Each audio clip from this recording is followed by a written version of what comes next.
जय हिंद दोस्तों। आप सबका आज की एडिटोरियल डिस्कशन एंड एनालिसिस के वीडियो में बहुत बहुत स्वागत है। दोस्तों आज है सैटरडे 13 अगस्त और दोस्तों आज हम दो इंपॉर्टेंट इश्यूज को डिस्कस करेंगे, दोनों ही इंडियन एक्सप्रेस में से हैं। तो दोस्तों हिंदू में कोई ज़्यादा सिग्निफिकेंट इश्यूज आज मुझे नहीं लगे थे। बाकी दोस्तों शुरू करने से पहले आपको एक बात बताना चाहता हूं और आप सबका शुक्रिया भी करना चाहता हूं कि बहुत खुशी की बात है कि आज जब स्लीपी क्लासेस को 5 साल पूरे हो रहे हैं और आज के दिन दोस्तों हम 7 लाख सब्सक्राइबर्स तक पहुंच चुके हैं। तो दोस्तों आपका ये प्यार है और आपका ये भरोसा है हम सब पर, और उम्मीद करता हूं कि आगे भी आपका प्यार और भरोसा हमारी टीम के ऊपर बना रहेगा। सो दोस्तों इसमें आपकी भी बहुत ज़्यादा सिग्निफिकेंट कंट्रीब्यूशन रही है, तो मैं आप सबको भी बहुत मुबारकबाद देना चाहता हूं कि आज हम इस मुकाम तक पहुंचे हैं। बाकी दोस्तों just for the information, so as you all know कि हमारा एक टेलीग्राम ग्रुप है। अज्यूमिंग अगर कोई बच्चे ये पहली बार वीडियो देख रहे हैं, उस टेलीग्राम ग्रुप का नाम है editorials with mains answer writing. Now अगर आपको इस ग्रुप का एक्सेस चाहिए तो what you have to do, you have to check the description box. वहां पे आपको ये लिंक दिखेगा, इसको क्लिक करेंगे तो आपको हमारे टेलीग्राम चैनल के टुवर्ड्स रीडायरेक्ट करा जाएगा। और दोस्तों अगर आपको टेलीग्राम चैनल के टुवर्ड्स रीडायरेक्ट नहीं करा जाता तो ये हमारा नंबर है 6280133177। आप चाहें तो अपनी टेलीग्राम की ऐप से इस नंबर पे आप मैसेज कर सकते हो और हमारे द्वारा आपको ऐड किया जाएगा। दोस्तों ये कुछ इन्फॉर्मेशन थी। बाकी दोस्तों बेस्ट आंसर कल जो फिनटेक वाला था वो नंदिनी ने लिखा है। Once again Nandini, very well done. And Nandini ने आंसर में काफी सिग्निफिकेंट लिंकेजेस इस आंसर में रिक्वायर्ड थी वो इसमें नंदिनी ने मेंशन करे हैं। तो फॉर एग्जांपल ये शुरुआत में रेजर पे की रिपोर्ट से शुरुआत करते हैं कि रेजर पे की रिपोर्ट क्या बताती है कि कोविड के एरा में जो राइजिंग फिनटेक है उसकी क्या सिग्निफिकेंस है, राइट। लेकिन उसके चलते कुछ कंसर्न्स भी हैं, डिजिटल फ्रॉड्स हो रहे हैं, है ना, अगर हम साइबर थ्रेट्स की बात करें, और इसके चलते कितना फिनटेक सेक्टर ने पोटेंशियल दिखाया है, कितने सारे फिनटेक स्टार्टअप्स शुरू हुए हैं। खास करके जैसे हमने कल बात करी थी कि नोटबंदी के बाद फिनटेक सेक्टर को बहुत बूस्ट मिलता है। सिग्निफिकेंस क्या है फिनटेक सेक्टर का, और how can fintech help in addressing the digital divide, तो ये सिग्निफिकेंस में ही बात आ जाती है। और दोस्तों उसके अलावा जो यहाँ पे नीड टू रेगुलेट की बात थी, तो देखिए अब अगर आप चाहें तो अपने आंसर में अगर आपको लगता है कि पॉइंट्स आप नहीं लिख सकते तो आप ऐसे फ्लो चार्ट भी बना सकते हैं।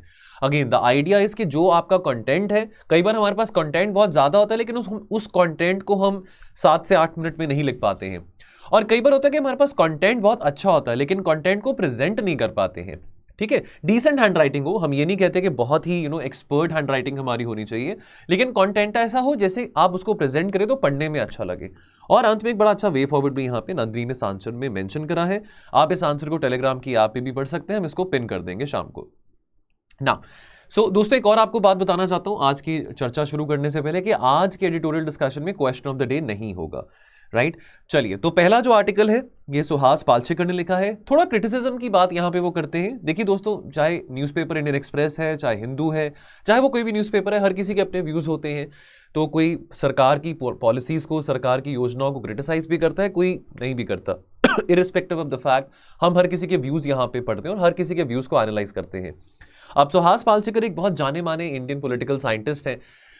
यहां पे कुछ कॉन्ट्रडिक्शंस की बात करते हैं कि एक बात तो है कि हम 75th इंडिपेंडेंस डे अपना सेलिब्रेट कर रहे हैं, अब लेकिन ये यहां पे इस आर्टिकल में बात कहते हैं कि क्या हम सच में आजाद हैं। देखिए मेरे अगर मैं अपने पर्सनल व्यूज बताऊं तो डेफिनेटली हर एक डेमोक्रेसी में कोई ना कोई कमी रहती है, कोई भी डेमोक्रेसी परफेक्ट नहीं है, चाहे वो हम वेस्टर्न देशों की बात करें चाहे हम इंडिया की बात करें। और एक बात मैं आपको बार बार कहता भी रहता हूं कि चलो अगर हम अपने नेबरहुड में झांक के देखें, अगर हम साउथ एशियन रीजन में झांक के देखें, तो मैं कई बार ये बात कह चुका हूं कि इतने सालों में चाहे हमारी डेमोक्रेसी में कमी पेशी रही हो, लेकिन बाकी देशों में इतनी स्टेबिलिटी नहीं है। बाकी देशों में बहुत वोलेटिलिटी है, बहुत इंस्टेबिलिटी है, इंडिया में फिर भी इतनी ज्यादा इंस्टेबिलिटी नहीं है। ठीक है, नाउ अब हम इस बात को तो बहुत चेरिश करते हैं, सुहास पालचेकर कहते हैं कि इस बात को तो हम बहुत चेरिश करते हैं कि हमको आजादी मिली, अंग्रेजों से 250 सालों का उनका रूल, हमको आजादी मिली। लेकिन इस बात का हमको खास ख्याल रखना चाहिए कि अगस्त 15 जो है ना, अगस्त 15 this should be celebrated more about democracy rather than being about the national self respect and identity. तो यहां पे यानी कि सुहास पालचेकर कहते हैं कि नेशनलिज्म के ऊपर बहुत एम्फेसिस किया जाता है लेकिन डेमोक्रेसी के ऊपर कम एम्फेसिस किया जाता है। तो ये कहते हैं कि हमारी जो आजादी थी वो केवल हमारे नेशनहुड को असर्ट करने के लिए नहीं था। ठीक है, अब देखिए ये इस कंटेक्स्ट में कहते हैं कि जैसे अब हम पेट्रियोटिज्म की बात करते हैं, नेशनलिज्म की बात करते हैं, अक्सर ऐसा देखा जाता है आज के टाइम पे कि अपनी नेशनलिज्म प्रूव करनी पड़ती है लोगों को। ठीक है, अब जैसे आपने वो फ्रेज सुना होगा that I don't wear my nationalism on my sleeve, that why do I have to prove that if I am a nationalist और नॉट। तो अब कुछ लोगों को ये कहना होता है कि भाई अगर मूवी शुरू होने से पहले अगर हमको खड़ा होना पड़े जनगण मन के लिए, हम नहीं होंगे लेकिन हम फिर भी नेशनलिस्ट हैं। अब हर किसी के विचार है, ठीक है, हर किसी के विचार हैं। अगर आपको खड़ा होना भी पड़ता है मूवी से पहले नेशनल एंथम के लिए तो उसमें कोई बुरी बात भी नहीं है ना। लेकिन अब ये यहां पे ये कहना चाह रहे हैं कि ऐसा हर वक्त इंसान को प्रूफ क्यों करना पड़े कि हम इंडियन हैं। यहां पे बात ये कर रहे हैं कि ये तो अगस्त 15 जो है, ये अगस्त 15 नेशनलिज्म के बारे क्यों है, डेमोक्रेसी के बारे क्यों नहीं है। अब ये बात यहां पे उनके अपने व्यूज हैं जो यहां पे वो प्रकट कर रहे हैं। ठीक है ना, ये कहते हैं कि हमारी जो डेमोक्रेसी है, देखिए ये बात हम पहले भी डिस्कस कर चुके हैं कि क्या हम केवल एक इलेक्टोरल डेमोक्रेसी है या हम एक सब्सटैंटिव डेमोक्रेसी है। तो ये यहां पे कहते हैं कि जो हमारी एबिलिटी है अपनी डेमोक्रेसी को कंसोलिडेट करने के लिए, ये आज का दिन यानी कि ये जो 15 अगस्त जो अभी आ रहा है, ये एक ऐसा दिन है जहां पे हम इस बात को इंट्रोस्पेक्ट कर सकते हैं कि हम अपनी डेमोक्रेसी को कितना और कंसोलिडेट कर सकते हैं, कितना और स्ट्रेंथन कर सकते हैं। अब देखिए आजादी की कोई डिग्री तो नहीं होती है ना। अब आजादी की डिग्री को कोई 180 डिग्री, 360 डिग्री या 90 डिग्री तो हम नहीं उसमें मेजर कर सकते हैं। लेकिन ये कहते हैं कि हमारी डेमोक्रेसी में अभी भी बहुत कॉन्ट्रडिक्शंस हैं। तो क्या वाकई में हम आजाद हैं? क्या डेमोक्रेसी में सबसे सेंट्रल बात क्या होती है? वो इंडिविजुअल्स हैं, वो लोग हैं। ठीक है, लेकिन ये कहते हैं कि यहां पे वी कहां पे है? वी द पीपल कहते हैं, है ना, वी द पीपल। लेकिन हम यहां पे वी कहां पे है? यहां पे तो ये बात ये कहना चाह रहे हैं कि यहां पे तो आय की बात ज्यादा होती है, यहां पे तो इंडिविजुअल पर्सनालिटीज की बात ज्यादा मेंशन करी जाती है। ऐसा क्यों होता है? क्या हम अपनी नेशन को लिमिट कर रहे हैं? ठीक है, are we limiting both the scope of one the nation and इस नेशन में क्या what constitutes the nation? The people, we the people. तो क्या जो लिमिटेशन है लोगों की, क्या उसको कंटेन किया जा रहा है? ये इस कंटेक्स्ट में ये बात कहते हैं, एक तो नेशनलिस्ट रेटोरिक के मामले में बात कहते हैं, और दूसरी बात जो बढ़ते कम्युनलिज्म की बात यहां पे हो रही है।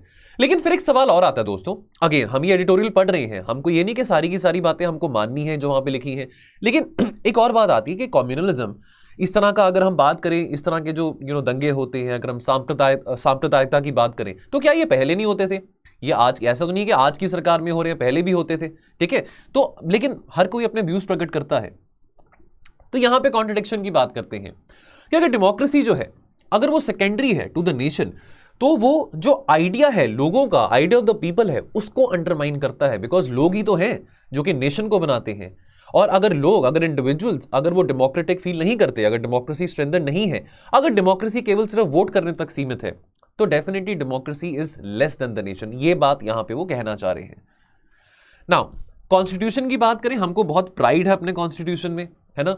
कितनी लेंथीएस्ट कॉन्स्टिट्यूशन मानी जाती है। बहुत सारे देशों के संविधानों को पढ़ के हमारे जो कॉन्स्टिट्यूशन फादर्स थे, उन्होंने हमारी कॉन्स्टिट्यूशन बनाई थी। बहुत लेंथीएस्ट कॉन्स्टिट्यूशन कहा जाता है। ठीक है, अब इसमें डेफिनेटली देखिए रिजिडिटी का हमको एक एस्पेक्ट भी दिखता है और फ्लेक्सिबिलिटी का एस्पेक्ट भी दिखता है। हम ये नहीं कह सकते कि हमारी कॉन्स्टिट्यूशन कंप्लीटली रिजिड है या कंप्लीटली फ्लेक्सिबल है। ठीक है, स्टेबलाइजिंग फैक्टर माना जाता है।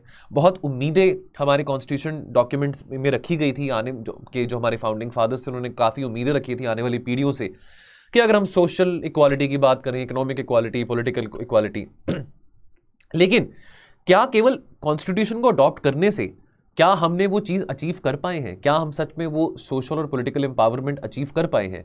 अगेन ये बात कहते हैं कि political empowerment is not only limited कि आपका राइट टू वोट है, चाहे आप 18 साल के हैं, चाहे आप 21 साल के हैं।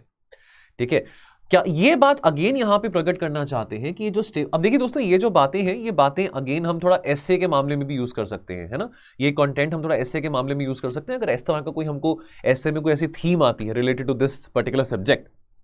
अब यहां पे एक चिंता की बात ये कहते हैं कि मोर वारिंगली जो स्टेबलाइजिंग डायमेंशन है हमारे संविधान का, ठीक है, that is use to make the state all pervasive.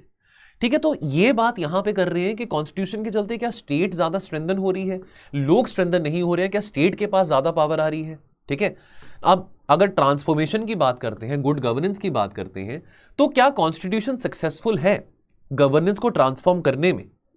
ठीक है, ये बातें यहां पे वो प्रकट करते हैं। फंडामेंटल राइट्स और डीपीएसपीज की बात करें तो ये कहते हैं कि जो फंडामेंटल राइट्स और डीपीएसपीज हैं, why are they conveniently set aside from time to time in favour of the state? क्या जो स्टेट है, क्या वो लोगों के लिए, नागरिकों के लिए, क्या वो एक प्रॉब्लम है, क्या वो एक सरदर्दी है, रादर दैन के स्टेट को नागरिकों का दोस्त होना चाहिए, फ्रेंड होना चाहिए, बेनिफैक्टर होना चाहिए? यानी कि क्या स्टेट्स की पावर, देखिए अब बैलेंसिंग ऑफ पावर की बात आती है, लिमिटेशन ऑफ पावर की बात आती है। ठीक है, तो स्टेट के पास क्या अनलिमिटेड पावर हो रही है कॉन्स्टिट्यूशन होने के बावजूद, बैलेंस ऑफ चेक्स होने के बावजूद भी? ऐसा क्यों है कि अब फॉर एग्जांपल ये इस कंटेक्स्ट में बात कहते हैं कि अगर अब मिस यूज ऑफ, अगर हम एनएसए एक्ट की बात करें, मिस यूज ऑफ यूआपा या miss use of sedition act या पॉलिटिकल एक्टिविस्ट को या यंग स्टूडेंट्स को, या जैसी ये धारणा होती है कि भाई अगर जो सरकार की आइडियोलॉजी के खिलाफ है, सरकार की पॉलिसी के खिलाफ है, उसको पाकिस्तान चले जाना चाहिए, वो एंटी नेशनल है।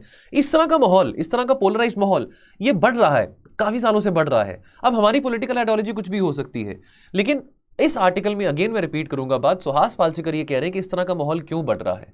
ठीक है, हम एक डेमोक्रेसी है, हमारे यहाँ पे कॉन्स्टिट्यूशन है, तो यहाँ पे स्टेट के पास अनलिमिटेड पावर क्यों आ रही है? ऐसा इनका लगता है कि स्टेट के पास अनलिमिटेड पावर आ रही है। Are legislative choices, executive choices और जुडिशियल इंटरप्रिटेशंस, क्या वो अंडरमाइन कर रहे हैं कॉन्स्टिट्यूशन को फ्रॉम टाइम टू टाइम? ठीक है, तो ये बात यहां पे वो करते हैं। अगर हम इंस्टीट्यूशंस की बात करें, देखिए हमारे पास बहुत इंस्टीट्यूशंस हैं, है ना, चाहे वो अगर हम जुडिशरी की बात करें, एग्जीक्यूटिव की बात करें, अगर हम लेजिस्लेटिव की बात करें, बहुत सारे कानून हैं हमारे यहाँ पे, बहुत सारे इंस्टीट्यूशंस हैं। तो हम इस बात की तो शिकायत नहीं कर सकते हैं कि भाई हमारे पास इंस्टीट्यूशंस नहीं है, रादर हम तो इंस्टीट्यूशन बिल्डिंग में बिलीव करते हैं। अगर हम बांग्लादेश की बात करें, मालदीव्स है, श्रीलंका है, ठीक है, तो कितने सारे डेमोक्रेटिक इंस्टीट्यूशंस है, कितना कुछ सीखने को है इन सब देशों को, इंडिया से, भारत से बहुत सारे इंस्टीट्यूशन है। संविधान भी हमको बहुत सारे इंस्टीट्यूशन देता है, और सब्सिक्वेंटली पार्लियामेंट भी बहुत सारे इंस्टीट्यूशंस को ऐड करता, बहुत सारे इंस्टीट्यूशंस को एक्ट बाय लेजिस्लेशंस ऐड कर रहा है। और लेकिन ironically majority of the new institutions we create, वो क्या लोगों के लोगों को बेनिफिट दे पा रहे हैं? ठीक है, क्या वो लोगों को सर्व कर पा रहे हैं? ऐसा माना जा रहा है कि जो इंस्टीट्यूशंस हैं वो सिटीजंस को ही कंट्रोल कर रहे हैं, सिटीजंस के राइट को कर्टेल कर रहे हैं, और स्टेट्स का जो अधिकार है, स्टेट्स के जो राइट है वो और ज्यादा बढ़ा रहे हैं। जो इनेबलिंग रोल है इंस्टीट्यूशंस का, जो फैसिलिटेटिव रोल है इंस्टीट्यूशंस का, वो देखने को नहीं मिल रहा। ठीक है, और हमारी सही कंट्रीब्यूशन क्या है? हमारी सही कंट्रीब्यूशन क्या है कि केवल हमने इंस्टीट्यूशंस क्रिएट करे हैं अपने नागरिकों के लिए, या हमारी कंट्रीब्यूशन है कि हमने वो इंस्टीट्यूशंस मिस हैंडल करे हैं? तो यहां पे वो थोड़ा क्रिटिसिज्म सरकार का और ब्यूरोक्रेसी का करना चाह रहे हैं। ठीक है, today even as we witness a serious erosion of most institutions, जैसे अब देखा जाता है कि जैसे फॉर एग्जांपल हम ईडी की बात करें, सीबीआई की बात करें, सीवीसी की बात करें, अक्सर उसको अपने पॉलिटिकल वेंडेटा के लिए तमाम सरकारें, चाहे कोई भी सरकार हो, कांग्रेस हो, बीजेपी हो, कोई भी सरकार हो, वो उनको मिसयूज करती है। तो इंस्टीट्यूशंस का जो पर्पस है, क्या वो पर्पस सॉल्व हो रहा है? पर्पस रिजॉल्व किया जा रहा है? We must also admit that even in the past there has been a failure कि ऑटोनॉमी और एफिशिएंसी इंस्टीट्यूशंस की बन सके, ताकि अच्छा प्रशासन लोगों को मिल सके। This is partly because of the common understanding जो पॉलिटिक्स है, कि भाई पॉलिटिक्स, राजनीतिक जो इंटरफेरेंस देखने को मिलती है इंस्टीट्यूशनल के फंक्शनिंग में। ठीक है, जो भी लोग सत्ता में होते हैं वो चाहते हैं कि जो भी इंस्टीट्यूशंस है, चाहे वो स्टेट गवर्नमेंट हो, चाहे वो सेंट्रल गवर्नमेंट हो, कोई भी हो, वो चाहेंगे कि जो इंस्टीट्यूशंस है वो उनके पावर में हो, उनके अंडर हो। पावर किसको नहीं अच्छी लगती? Everybody likes power. ठीक है, man by nature is power hungry, जैसे हम कहते हैं। क्लासिकल रियलिस्ट स्कूल में जैसे थिंक पॉलिटिकल साइंटिस्ट हैं, अगर हम हैंस मोर्गेंथियो की बात करें, तो वो कहते हैं कि मैन इनहेरेंटली पावर मैक्सिमाइज करने की कोशिश करता है। तो जब अगर पॉलिटिकल पार्टीज की बात करें, तो यहां पे वो क्रिटिसिज्म कर रहे हैं कि पॉलिटिकल पार्टीज भी पावर को मैक्सिमाइज करने की कोशिश करते हैं। ठीक है, और in the name of power जो नॉर्म्स हैं, जो कानून है, जो नियम है, जो इंस्टीट्यूशंस हैं, उनको सैक्रिफाइस कर दिया जाता है। ये कह के देखिए, अब हमारे पास तो टाइम नहीं है, अब हम चुनते हैं अपने कैंडिडेट्स को, अपने रिप्रेजेंटेटिव्स को, और वो तय करते हैं। अगर हम सोशल कॉन्ट्रैक्ट थ्योरी की बात करें, वो तय करते हैं कि भाई हमारे लिए क्या अच्छा है, क्या नहीं अच्छा। वो जाके वहां पे कानून बनाते हैं, नियम बनाते हैं। तो अब यहां पे ये बात कहना चाह रहे हैं कि भाई इसको, पावर को मिसयूज करने को लेजिटिमेट एक्सप्रेशन माना जाता है पॉपुलर सॉवरेनिटी का, कि भाई हमको आपने वोट किया है, हमको आपने चूज किया है, हमको पता है कि आपके लिए अच्छा क्या है, क्या अच्छा नहीं है। ठीक है, तो इस करके अगर यहां पे हम इंस्टीट्यूशंस को अगर मिस हैंडल भी कर रहे हैं, ठीक है, या अगर इंस्टीट्यूशंस को स्ट्रेंथन कर रहे हैं, या अगर स्टेट स्ट्रेंथन हो रहा है, तो भी वो लेजिटिमेट एक्सप्रेशन है ऑफ पॉपुलर सॉवरेनिटी, क्योंकि हमको मैंडेट मिला है और हमको बहुत भारी संख्या में आपने चूज करा है। फिर यहां पे अडल्ट सफरेज की बात करें। अब देखिए, ठीक है, यहां पे हम वोट करने का अधिकार सबको है ना, यूनिवर्सल अडल्ट सफरेज की हम बात करते हैं। ठीक है, 18 साल से ऊपर कोई भी वोट कर सकता है। लेकिन हमारे पॉलिटिक्स में भी बहुत इनइक्वालिटीज देखने को मिलती हैं। अब देखिए, एक साधारण आदमी के लिए पॉलिटिक्स में एंटर करना बहुत मुश्किल काम है। आपको कॉन्टैक्ट चाहिए, आपको लिंक्स चाहिए, ये बहुत फैक्चुअल बात है, रियलिस्ट बात है यहाँ पे। ठीक है, और एक और तरीका है कि पॉलिटिक्स में आप एंटर कर सकते हैं यदि आपके परिवार में, जैसे हम डायनेस्टी की बात करते हैं, पॉलिटिकल डायनेस्टीज की बात करते हैं। ठीक है, अगर आपके फैमिली में लोग पॉलिटिक्स में हैं तो डेफिनेटली आपको भी टिकट मिल सकती है। तो यानी कि जब तक कोई फैमिली कनेक्शन ना हो, क्या एंट्री पॉलिटिक्स में मिल सकती है? तो वो मुश्किल मानी जाती है। लेकिन हालांकि हम ये भी देखते हैं कि अगर हम अपने प्रधानमंत्री की बात करें, उनका कोई लिंक नहीं था, उनके फैमिली में कोई लिंक नहीं था पॉलिटिक्स के साथ। ठीक है, वो भी बहुत साधारण फैमिली से आते थे, साधारण बैकग्राउंड से आते थे, और आज वो प्रधानमंत्री बने हैं। है ना। ऐसे बहुत सारे ऐसे हम बहुत ऐसे अगर हम अटल बिहारी वाजपेयी जी की बात करें, है ना, अगर हम डॉक्टर मनमोहन सिंह जी की बात करें, तो हम यहां पे भी देखते हैं कि इस तरह की पर्सनालिटीज जो है इनका कोई लेना देना नहीं था किसी पॉलिटिकल फैमिली के साथ, लेकिन डेफिनेटली मतलब यानी कि ये किसी पॉलिटिकल फैमिली को बिलोंग नहीं करते थे, लेकिन वो अब आए इस पोजीशन पे आए, प्राइम मिनिस्टर बने। लेकिन हर एक के लिए इतना आसान काम नहीं होता, ठीक है। ऑर्डिनरी आदमियों के लिए, ऑर्डिनरी औरतों के लिए बहुत मुश्किल है पॉलिटिकल पार्टीज में आना और ऐसे पावर में आना। नीडलेस टू से ये जो पॉलिटिकल इनइक्वालिटी है ये और बढ़ती जा रही है, ठीक है। और इसके चलते अब अगेन ये बात कहना चाह रहे हैं कि हम तो पॉलिटिकल इक्वालिटी की बात करते थे, तो पॉलिटिकल इक्वालिटी एक और डायमेंशन यहां पे समझने को है कि पॉलिटिकल इक्वालिटी क्या सिर्फ यही है कि 18 साल की उम्र के जो लोग हैं वो सिर्फ वोट कर सकते हैं, तो वहां पे आपको पॉलिटिकल इक्वालिटी मिल रही है। अगर आपको पॉलिटिकल इक्वालिटी अगर चाहिए, अगर आप पॉलिटिक्स में नहीं आ पा रहे हैं, अगर आप एंगेज नहीं कर पा रहे हैं पब्लिक लाइफ में, तो फिर कहां पे इक्वालिटी आपको पॉलिटिकल मिल रही है। और दोस्तों बात करते हैं individual as a basic unit, तो डेमोक्रेसी एक बैलेंस पे लाया करती है, balance between the people as a collective and the individual. तो हमारे इंडिया की डेमोक्रेटिक लाइफ, अगर हम इंडिया के डेमोक्रेटिक लाइफ की बात करें, जो आइडिया है इंडिविजुअल का वो कम वेट कैरी क्यों करता है? कम्युनिटीज की बात आती है, लेकिन विद इन कम्युनिटीज जो इंडिविजुअल्स हैं वो सेकेंडरी क्यों है? इंडिविजुअल फ्रीडम्स को इतना खास ख्याल क्यों नहीं दिया जाता? चाहे फ्रीडम ऑफ एक्सप्रेशन है, तो इस तरह के जो इंडिविजुअल फ्रीडम्स हैं, जो सिविल राइट्स हैं, वो दोनों ही लोगों के द्वारा, पब्लिक के द्वारा और इनफैक्ट रूलर्स के द्वारा भी माना जाता है कि इतना ज्यादा इंपॉर्टेंट नहीं है, अननेसेसरी है। अब जो फंडामेंटल प्रिंसिपल है of the right to life and liberty, इसको इग्नोर किया जाता है in practice. Between the state and the individual, जो स्टेट है that is imagined as the higher order of power, virtue and wisdom, कि भी मैं स्टेट हूं, आपने मेरे को चूज करा है, मुझे बेहतर पता है कि आपके लिए क्या अच्छा है क्या बुरा है, और मुझे तय करने दो, मुझे इस तरह के कानून बनाने दो कि भी किसको कि भी अगर किसी व्यक्ति को अगर हमने जेल में डाला है युवापा के चलते, एनएसए के चलते, तो वो सही किया है, क्योंकि स्टेट को पता है कि बेहतर क्या है क्या नहीं है। तो इस तरह का क्रिटिसिज्म इस आर्टिकल में सुहास पालचेकर कर रहे हैं। दोस्तों अगला आर्टिकल हम डिस्कस करेंगे अरुण मायरा का, लेबर एंड इट्स डिसकंटेंट्स। तो इस टॉपिक से संबंधित हमने पहले भी काफी चर्चा करी है, issues related to employment and unemployment. Again थोड़ी यहां पे बातें रेपिटेटिव लगेंगी। अब ये क्या कहते हैं?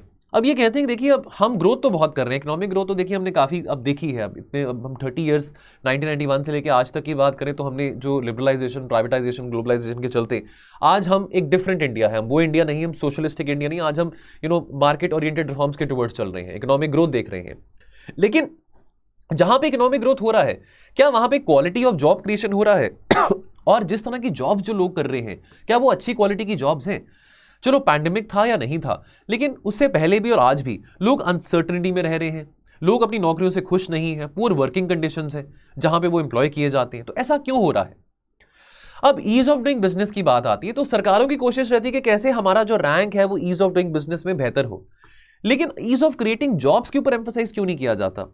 उम्मीद ये होती है कि अगर जितना इंप्रूवमेंट होगा ईज ऑफ डूइंग बिजनेस में, उतनी इन्वेस्टमेंट आएगी, जितनी इन्वेस्टमेंट आएगी इंडिया में उतना जॉब क्रिएशन होगा, जितना जॉब क्रिएशन होगा तो जो अर्निंग है और जो इस तरह के जो रोजगार के मौके लोगों के लिए बढ़ेंगे और लोग खुश रहेंगे।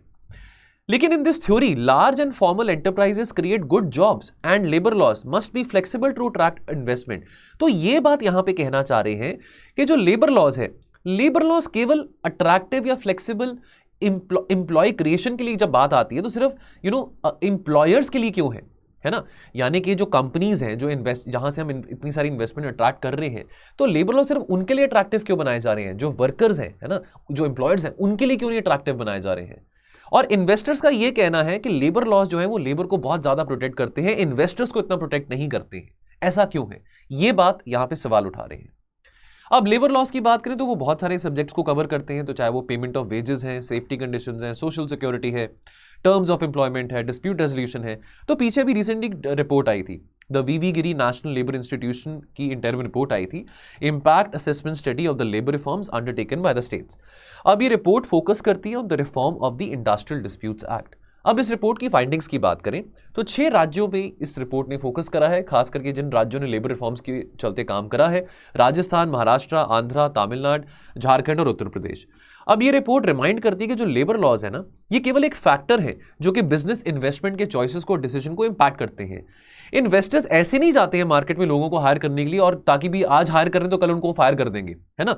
तो ऑब्वियसली इन्वेस्टर्स को भी जरूरत है, लोगों की, स्किल्ड लोगों की जरूरत है, बिकॉज देखिए अब इन्वेस्टर्स का फोकस क्या है कि अभी हम अपनी जो मार्केट है उसको और बढ़ाएं, ठीक है, उसको और पेनिट्रेट करें, हमारे प्रोडक्ट्स की ज्यादा सेल हो, जितना ज्यादा मार्केट में उनकी सेल होगी, प्रोडक्ट्स की सेल होगी, उतना उनको प्रॉफिट आएगा, उतना उनका रेवेन्यू होगा, उतना ही वो पैसा अपनी मशीनरी पे, मटीरियल्स पे लगा सकेंगे और उतना ही वो लेबर हायर कर सकेंगे, ठीक है। तो इन्वेस्टर्स लेबर को इस करके हायर नहीं करते ताकि उनको बस बाद में वो हायर के बाद में उनको वो फायर कर दे। नाउ जो रिफॉर्म है लेबर लॉज के, they have had very little effect on increasing the employment in large companies. अब ये रिपोर्ट कहती है जो इफेक्ट है लेबर रिफॉर्म्स के, उसको इमीडिएटली अभी नहीं रिवील किया जा सकता। ये जो इफेक्ट्स है लेबर रिफॉर्म्स के, इसको टाइम लगता है इंप्लीमेंट होने में, इसका रिजल्ट देखने में।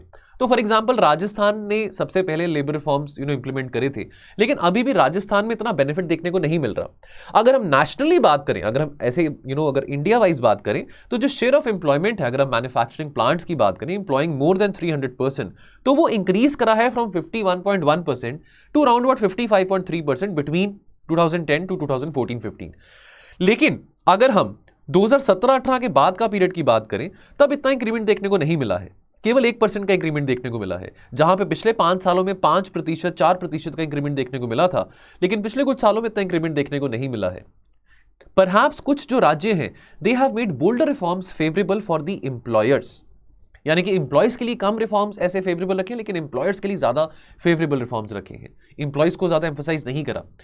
इनफैक्ट रिपोर्ट ये कहती है जो एम्प्लॉयमेंट है फॉर्मल एंटरप्राइजेस में, वो और ज्यादा इनफॉर्मल हो रहा है। ऑलरेडी हमारे यहाँ पे देश में 90% ऑफ द इकोनॉमी जो है वो इनफॉर्मल इकोनॉमी है। जो लार्ज इन्वेस्टर्स हैं, they can afford to use more capital and they are also employing increasing number of people on contractual basis, ठीक है। तो अगर आप कॉन्ट्रैक्चुअल बेसिस में अगर वर्कर्स को हायर कर रहे हो, तो वो अगेन फॉर्मल सेक्टर में तो नहीं आते ना, इनफॉर्मल बेसिस पे आ जाते हैं। और जो इन्वेस्टर्स हैं वो और फ्लेक्सिबिलिटी चाह रहे हैं लेबर लॉज में, लेकिन जो पर्पस है लेबर लॉज का, वो तो वर्कर्स को प्रोटेक्ट करने का है ना, केवल इंटरेस्ट ऑफ इन्वेस्टर्स को प्रोटेक्ट करने का तो नहीं है।